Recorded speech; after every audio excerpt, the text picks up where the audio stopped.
Hi, everyone, and welcome to Coffee with Kai, where we have real conversations over coffee about people, businesses, and topics that make our community such a great place to live. I'm Kai Rousey with ER Acresard Real Estate and Homes for Heroes. And today I'm excited to welcome my friend, Ken Nastasi from New American Funding.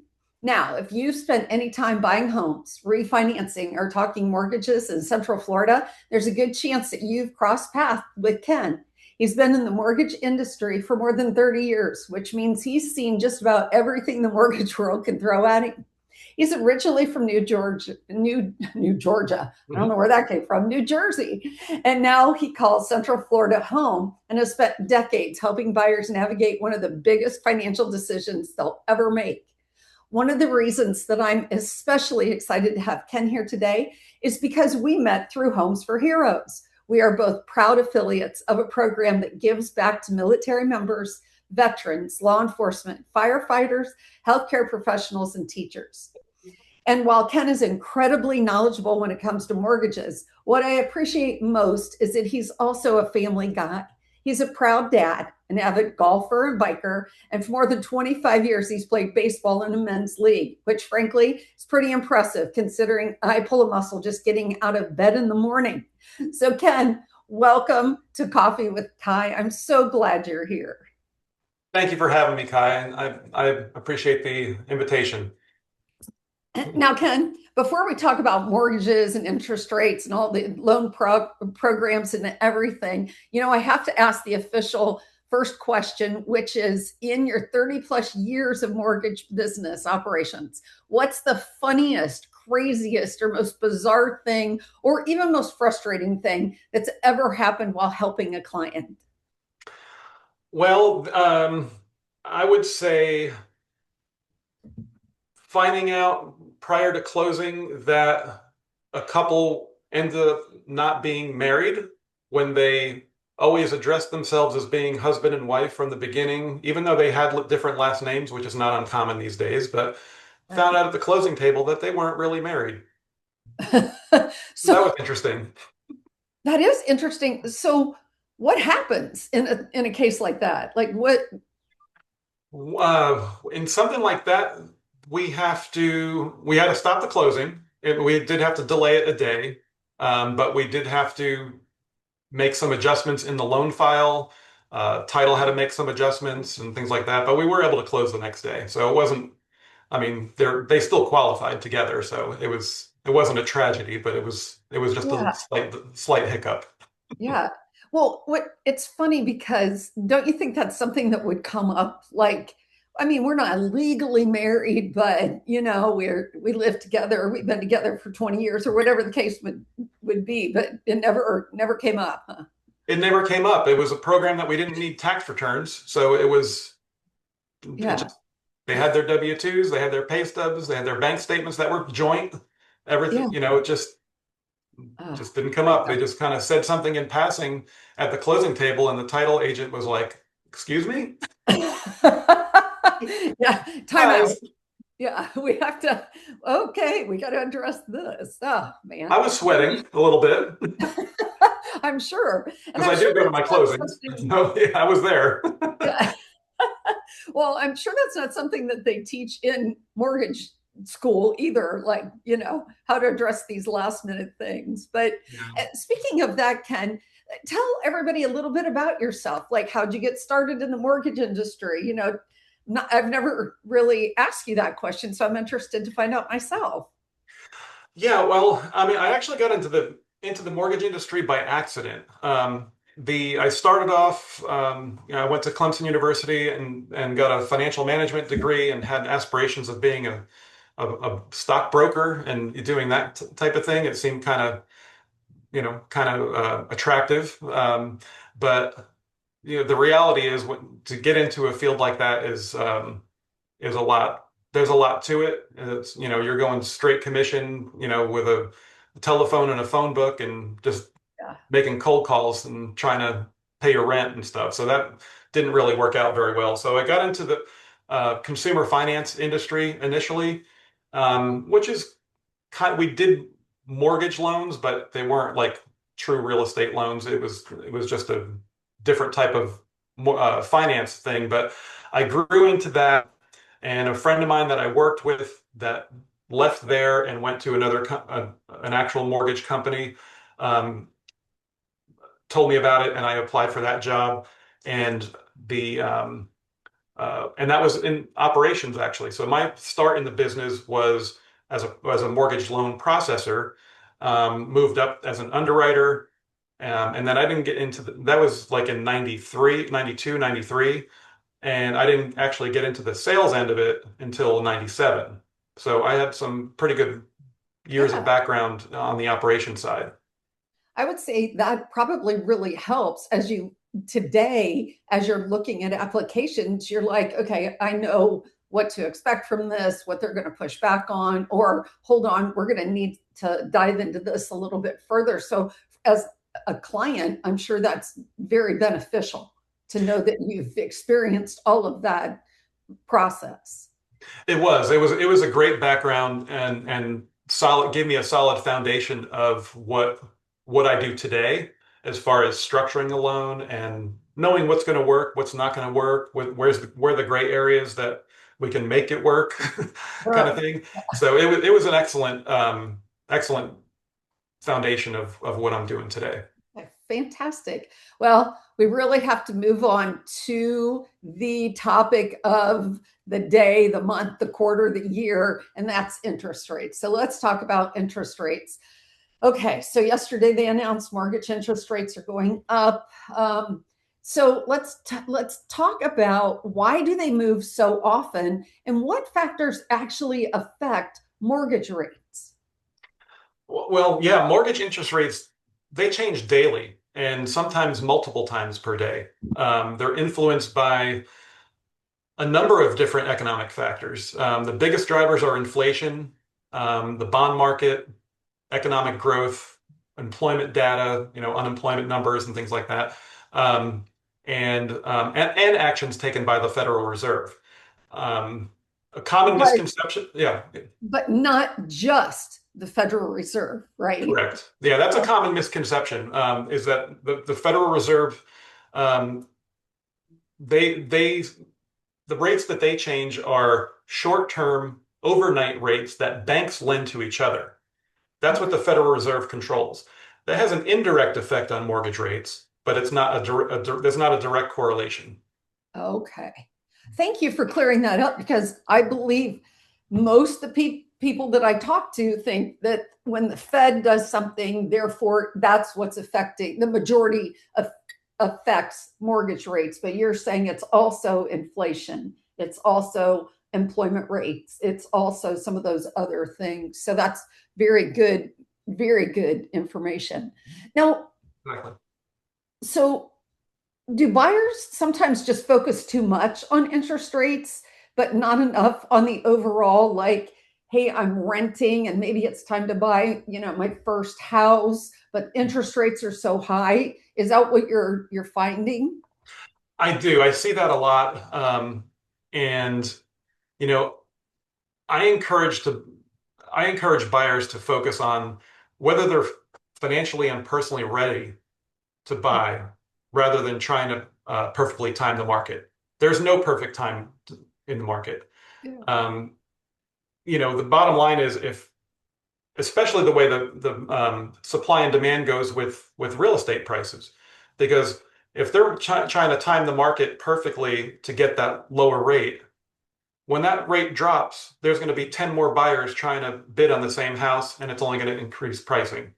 Right. So my advice is to if you're ready to buy now, you can afford to buy the house that you want, buy it now. When rates drop, you can always refinance, but you're never That's going to time the perfect. market perfectly. Yeah, that's just perfect information right there. Get yourself financially ready and stable to make the purchase, get that lined up. And then if you do buy now when rates are higher, when and if they come down, then you can always refinance. So perfect. That's great information. Thank you, Ken. You're welcome. Um, Okay, so let's talk about how do we qualify for a home? So, first of all, what's the biggest misconception that people have about getting a mortgage? The biggest misconception is that people think they have to have a 20% down payment, Okay.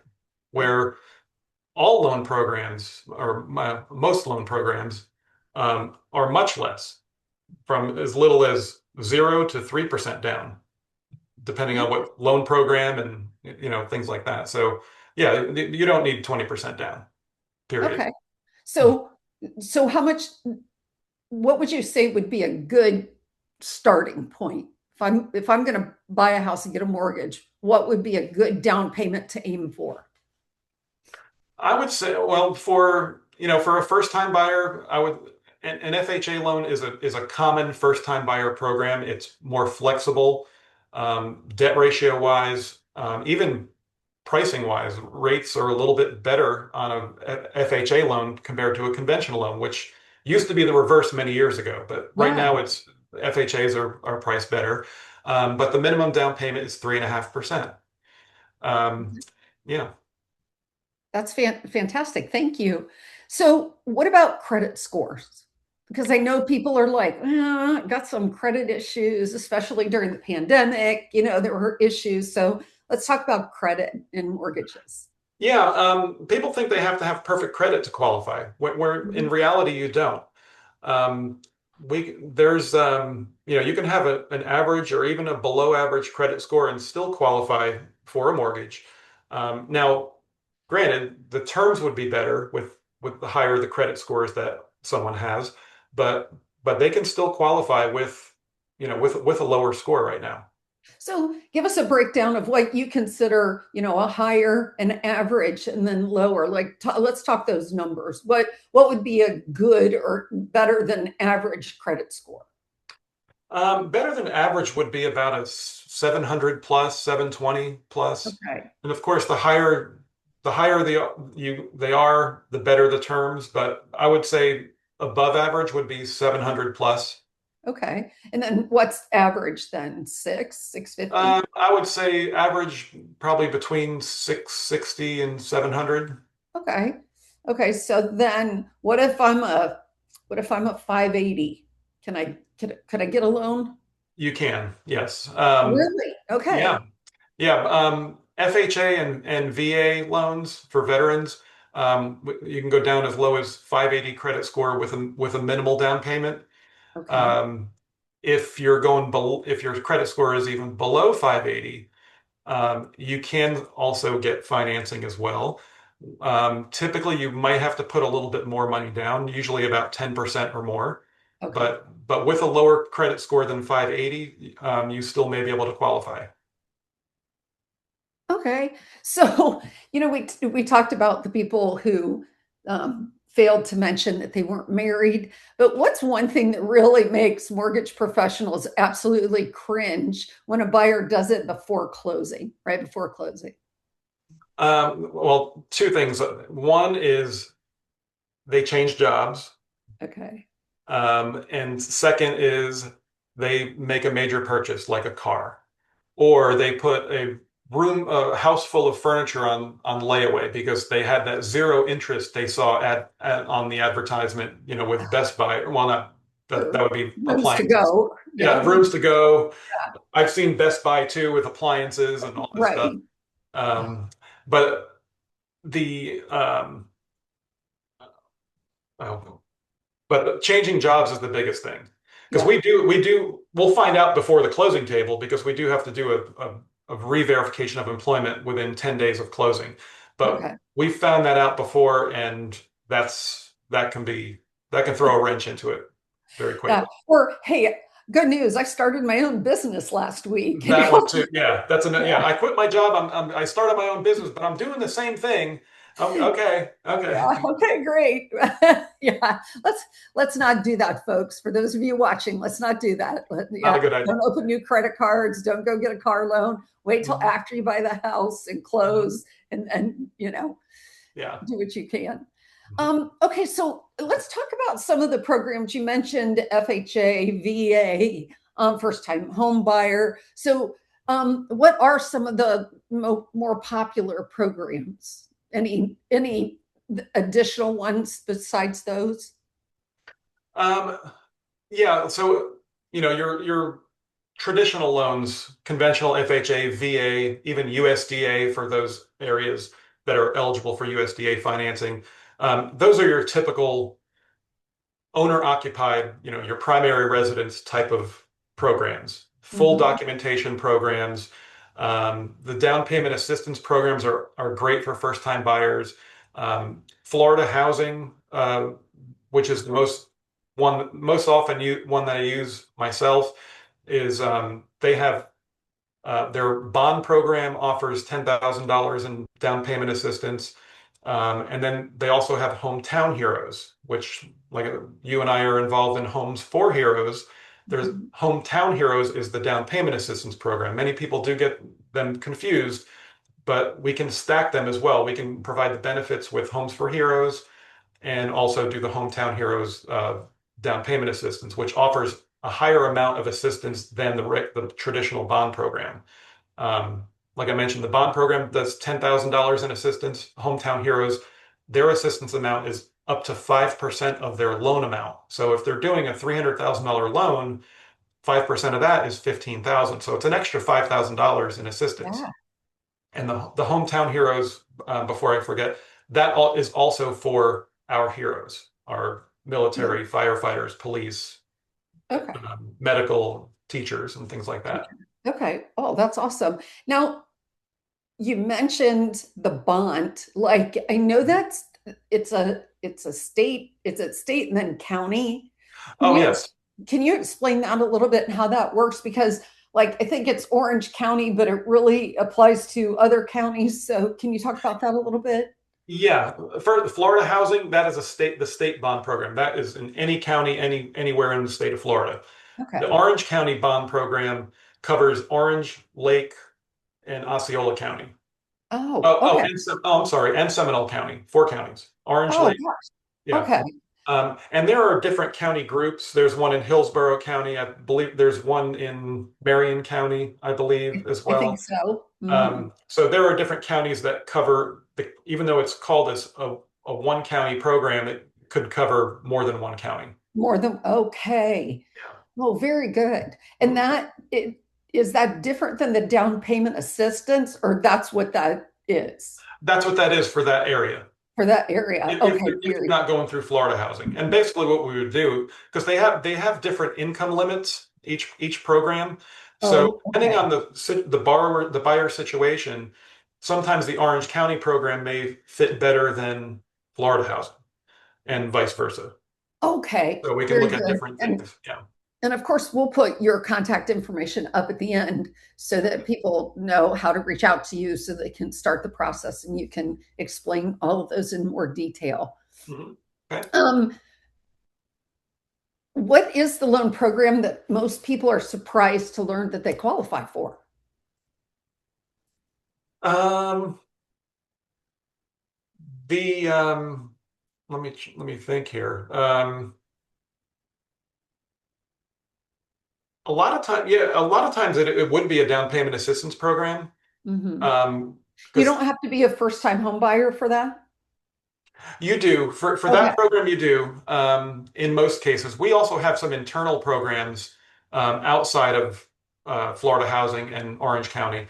where you don't have to be a first time buyer on a couple of them, and also there's no income limits. So Oh, that nice. their pricing's not greatest, but it's a Okay. way into a house if assuming they can afford it and they're okay with the terms.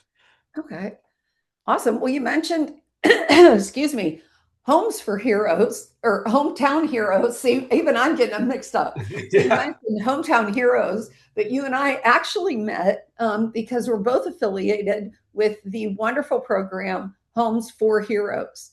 Mhm. So when we talk about Homes for Heroes, just for the people that don't know, it's to really give back to the firefighters, the police, first responders, healthcare professionals, and educators, teachers.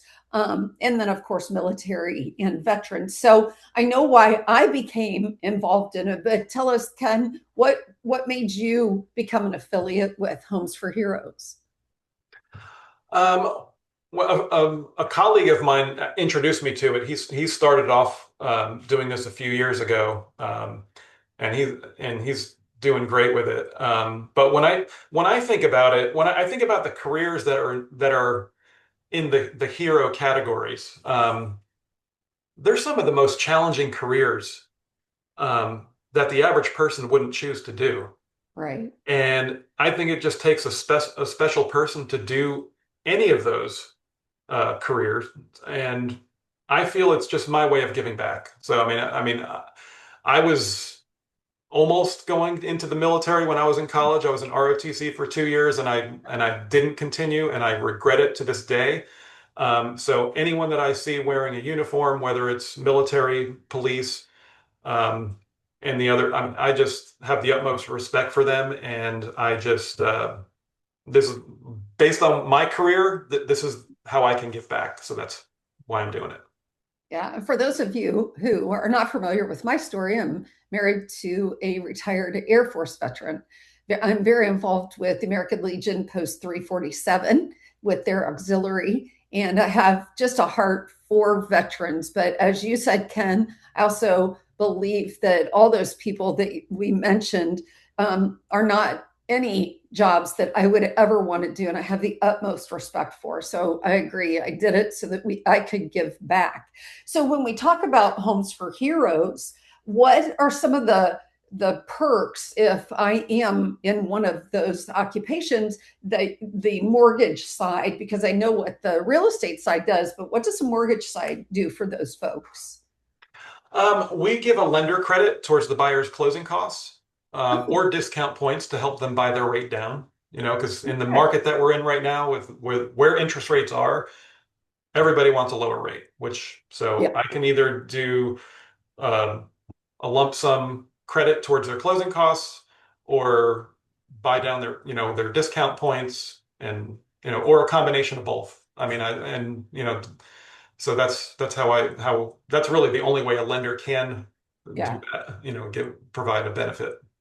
But those are great. Those can be that can be a lot of money that we're talking about. And then from the realtor side, I actually give a portion of my commission. It comes Mhm. directly out of my pocket, goes right to the hero in the form of a cash. So when we talk about buying appliances, if they wait until after closing, they might not have to buy them on credit. They could use the check that they get back from Homes for Heroes that I give Mhm. back to them. So it's a great program, and you'll have my contact information too at the end of this to reach out if you're any of those occupations. So now when we talk about, the Central Florida market right Mhm. now, because that's where you and I are. So let's talk about, so what are you seeing from buyers that are relocating to Central Florida? What are some of the challenges with getting a mortgage or questions that they're asking? What's happening there? Yeah, one of the biggest challenges when someone's relocating from out of state, um, especially for those that are still in the workforce, is them having local employment lined up. Sometimes they're like, oh well, I'm putting a 20%, I'm putting 50% down, or I'm putting a boatload of money down. I'll just get a job when I get there. Unfortunately, it doesn't work like that, because if you're buying a primary residence, you have to have something local, local employment, and also stable income as well, because there are some challenges sometimes, depending on, even if they do have a job lined up, it's the way they're getting paid at the new job could also affect their eligibility. So if they have like a really small salary with a commission plan or a bonus plan, and if they don't have any previous history of receiving bonus or commission, most likely we can't use that variable income as for qualifying purposes. Or if they're getting a hourly job and the hours vary, that could Yeah. be a challenge. So that's one of the biggest challenges for someone that's still in the workforce. Now, retirees, That's, Hmm. they have their pension, Social Security, investment income, whatever, and that's, stay fixed and stable. There's no challenges with someone that's a retiree moving from out of Oh, state. okay. Yeah. Oh, great. Wonderful. Um, so how important is it to get pre-qualified before you start the home search? It is the most important step in the home buying process, period. Um, it helps the buyers understand how much home they can comfortably afford, what their monthly payment's going to look like, um, whether there are any credit or financial issues that need to be addressed beforehand. Um, it also makes buyers more competitive when they find a home that they love. Sellers will, sellers will often take offers more seriously if they're already pre-approved and not just pre-qualified. Because a lot of people, the difference between a pre-qualification and a pre-approval. A pre-qualification, we take the application over the phone or they apply online. We do a soft inquiry on their credit. And just based on that information, we say, okay, you should be able to qualify for this. A pre-approval is the same thing, except they provided us with their pay stubs and their W-2s and their bank statements. So it's not, it doesn't have to be fully underwritten, which we can do that as well, take that another step. But a pre-approval is we have their documentation to verify what their application says. And that's huge. Yeah, and I would agree. My first question when somebody calls and says, "Hey, I'd like, excuse me, to look at a house," excuse me, is to get a copy of the pre-qualification letters. Okay, Ken, are you ready for the lightning round? I believe so. Okay, so let's finish with a quick lightning round. Give me the first answer that comes to mind. Ready? Okay. Okay, fixed or adjustable? Fixed. 15 or 30 year? 30-year. Biggest mortgage myth? Like I mentioned earlier, that you have to put 20% down. Most common buyer mistake? Changing jobs during the loan process. Best financial habit for homeowners? Pay your bills on time. Yes. One thing every buyer should know.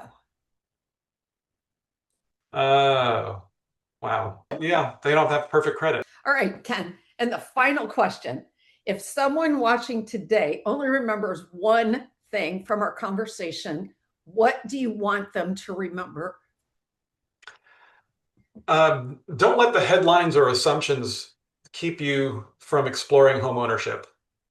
Exactly. Every buyer's situation is unique, um, and there are often more options available than people realize. Yeah. And I think that is so true. Don't get yourself personally, financially ready to purchase. Do those things.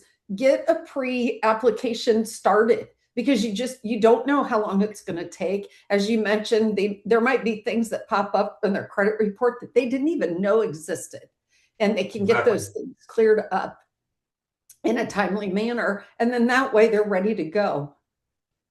Yeah, exactly. Okay, I'm all choked up over this today.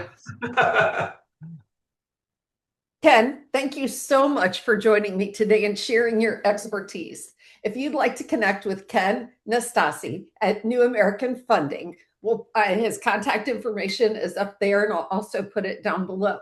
And if you're thinking about buying or selling a home anywhere in Sumter, Lake, Marion County, I'd love the opportunity to represent you and guide you through the process.